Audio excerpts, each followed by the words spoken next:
आज कन्या तंत्री स्वतंत्र नहीं है।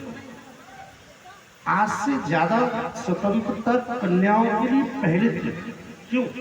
क्योंकि पहले स्वयंवर किया करती थी। स्वयंवर, अपना वर स्वयं चुनना और एक विवाह करना, दोनों में फर्क है। आज विवाह किया जाता है। दूसरी बात, अब कहे जी नहीं नहीं आजकल कौन विवाह करा, तो आजकल भी स्वतंत्रता है, अपने आप को लेती है, पर अपने आप को लेती है पर मर्यादा को तोड़ करके करती है। पहले स्वयंवर था पर मर्यादा थी, सजाती वर चुना करती थी, सजाती। आज अगर कह दिया जाए तो किसी से भी विवाह कर ले, तेरे जन्म मन है, न कन्या मान देखेगी, न मर्यादा देखेगी, न जाति देखेगी, न वर्ण देखेगी, कोई व्यवस्था नहीं देखेगी और विवाह कर लेती है। और अभिप्राय कन्या कर रही है, समझ रहे ना? आज उस मर्यादा का खंडन किया जा रहा है, ध्यान देना। आज तक दूसरे धर्म में भी कन्या शादी कर रही है। और एक बात बोले, दूसरे धर्म में विवाह तो कर रही है, पर जैसे ही थोड़े दिन होते हैं, 2-4 महीने, साल, 2 साल, फिर रोती है, तड़पती है, फिर तड़पती है। अब क्या करें? पर हम लोग, हमारा धर्म तो इतना लचीला है, फिर भी अपना पाए। मेरे भाई बहनों, मैं आपसे निवेदन करना चाहता हूं, कन्याओं को समझना चाहिए, माता पिताओं को समझाना चाहिए, बेटियों को समझाएं, अपनी अपनी बेटियों को वो वर्ण व्यवस्था का ध्यान रखें। पहली बात वर्ण व्यवस्था। दूसरी बात धर्म व्यवस्था। दूसरे धर्म में कभी कन्या को विवाह नहीं करना चाहिए।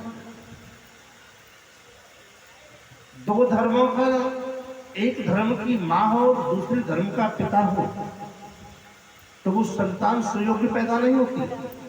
शास्त्र नीति कहती है वो वर्ण संकर संतान पैदा होती है। उस संतान को क्या कहते हैं? वर्ण संकर। जो दो धर्मों की, दो वर्णों की अगर संतान है तो महाराज, दो वर्णों की अगर संतान है कि वर्ण संकर संतान पैदा होती है। और वर्ण संकर जो संतान होती है, अगर वर्ण संकर संतान पैदा होगी तो उससे पितरों का मोक्ष नहीं होता है, उसके हाथ का तर्पण किया हुआ, ऐसा संत कहते हैं। वर्ण संकर अगर संतान है और वो पितरों का तर्पण करती है तो उसका तर्पण किया हुआ जो जल है उसे हमारे पितृ स्वीकार नहीं करते। अब क्या होगा? बोला आजकल तो ऐसा ही हो रहा है। तो मेरे भाई बहनों, मैं निवेदन करना चाहता हूँ आप सब लोगों से कि हमें ऐसा करने से रोकना चाहिए। ये वर्ण व्यवस्था का ध्यान देना चाहिए, वर्ण व्यवस्था से कभी वंचित नहीं होना चाहिए। और यही हमारा आप सब लोगों से आग्रह है। हमें अपनी बहन बेटियों को, माताओं को, इन सबको बचाना परम आवश्यक है। इसलिए बचा के रखें। और जो है कन्याओं को पहली जैसी आजादी, अगर व्यवस्था ठीक रहे, हमारी बहनें, हमारी बेटियां हैं, अगर ये सही मार्ग पर चले तो पहली जैसी आजादी आज भी हो सकती है। स्वयंवर आज भी हो सकती है। कन्या आज भी अपना वर स्वयं चुन सकती है। विवाह प्रथा क्यों चली? विवाह प्रथा की कहां से कैसे आवश्यकता पड़ गई? विवाह करने की आवश्यकता इसलिए पड़ गई कि हमारी बहनों ने, हमारी बेटियों ने अपनी मर्यादा का उल्लंघन कर दिया। फिर समाज ने क्या किया? बोलो ही नहीं, विवाह करो। विवाह शुरू हो गए। तो मैं कहना चाहता हूँ, निवेदन करना चाहता हूँ, वर्ण व्यवस्था का ध्यान रखा जाए और बहन बेटियों को बड़ा समझा करके चलो कि बेटी हमें अपनी सजातीय, पहली बात तो सजातीय विवाह करना चाहिए, चाहे वो बेटा हो चाहे वो बेटी हो। अपनी संतान को समझाओ कि वो सजातीय विवाह करे। दूसरी, किसी कारणवश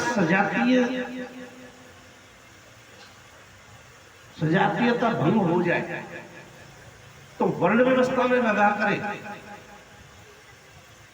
4 वर्ण जो शास्त्रों ने बताए, ब्राह्मण, क्षत्रिय, वैश्य, शूद्र, अपने वर्ण में विवाह करे। ध्यान देना। और किसी कारणवश कोई मजबूरी आ जाए,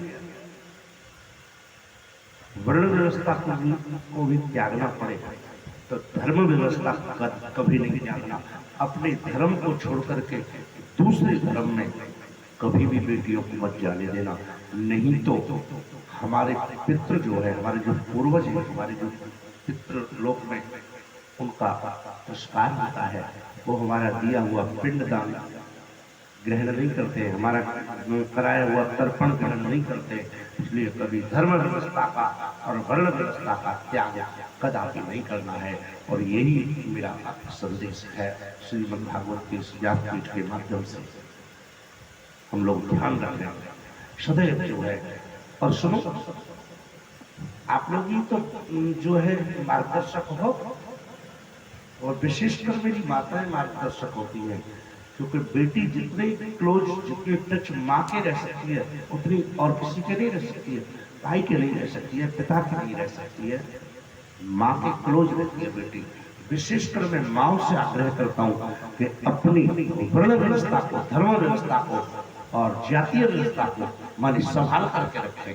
हमें कदापि इंटरकास्ट मैरिज भी ज्यादा सक्सेसफुल नहीं होती है।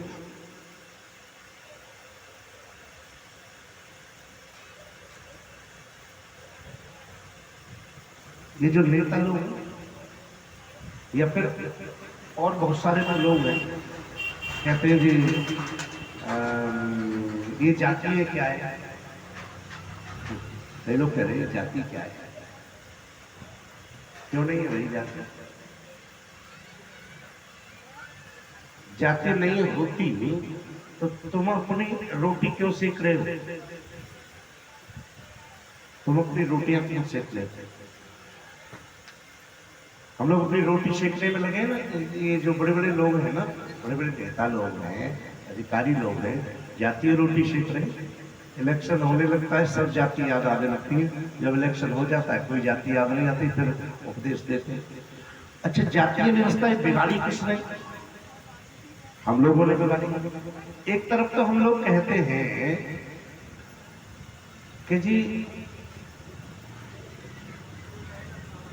हमारे जो छोटे भाई लोग हैं वो कहते हैं जी हमें छोटी जाति का कहकर के सूचक, छोटी जातीय सूचक से जो है शब्द से हमें जो है संबोधन करते हैं। और थोड़ा कह दिया जाए तो क्या होता है कि केस लगाने के लिए तैयार।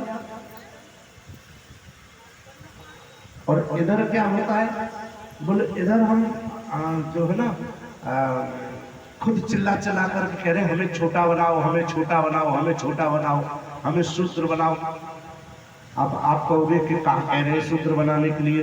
बोलो जो आरक्षण मांग रहे हैं ये खुद ही तो कह रहे हैं कि हमें शूद्र बनाओ, छोटा बनाओ।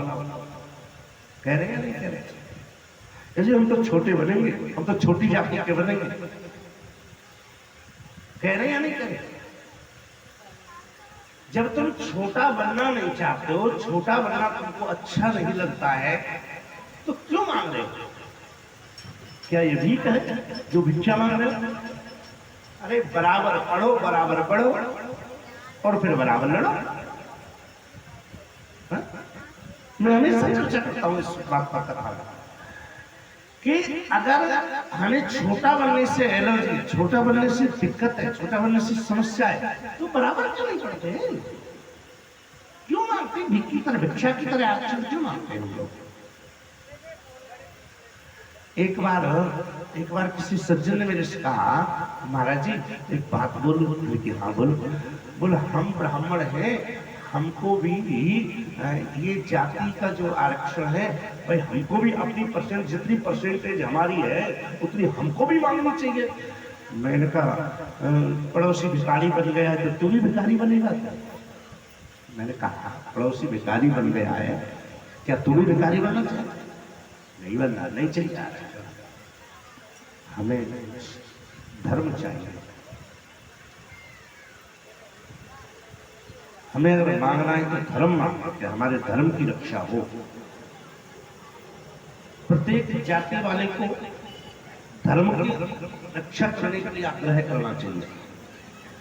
हमारे नेताओं से, हमारे अधिकारियों से, हमारे प्रशासन से हम कहें कि हमारे धर्म की रक्षा करो, सनातन धर्म को आगे बढ़ाओ। और सही मायने में देखा जाए ना, तो ये जो क्राइम है ना, क्राइम जो बढ़ रहा है समाज में, जो क्राइम बढ़ रहा है, हालांकि मैं कथा से चर्चा करना नहीं चाहता हूं, क्राइम जो बढ़ रहा है 60% क्राइम जातिगत आरक्षण से बढ़ रहा है। जानते हो कितना परसेंट बढ़ रहा है? 60%। एक व्यक्ति एक ही क्लास में पढ़ रहे हैं, दो स्टूडेंट्स, एक के 98% नंबर है, पढ़ लिख करके पूरी पढ़ाई की है, मेहनत की है, 98% लेकर के आया है। और उसी क्लास के दूसरे बच्चे ने 45% लिया है। ध्यान देना, एक व्यक्ति ने 98%, एक व्यक्ति ने 45%। समझना, 45% वाला सीनियर है और 98% वाला चपरासी है। अब जिसने परिश्रम किया है, मेहनत की है, 98% नंबर ग्रहण किए हैं, और उसके ऊपर उसके सिर पे किसी गंवार को बिठा दोगे तो उसे क्रोध आएगा या नहीं आएगा? प्रेम से बोलो, उसको क्रोध आएगा या नहीं आएगा? आप सोचिए, आएगा ना? कहीं ना कहीं तो आएगा क्रोध। कब तक अपमान सहन करेगा? अरे इतनी मेहनत, और अंत में क्राइम होना शुरू हो जाता है। बोलो वृंदावन बिहारी लाल की।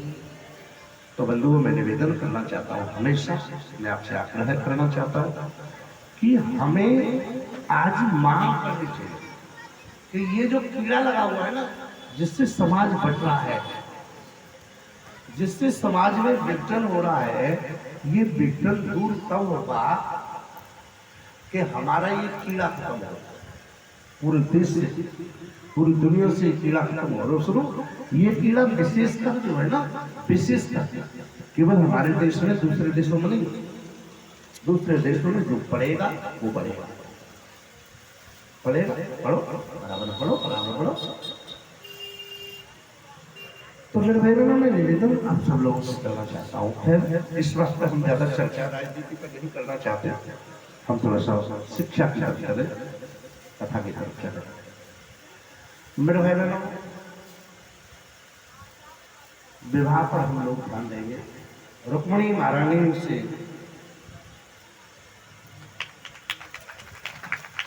भाभी ने कह दिया कि तू एक पत्र लिख दे।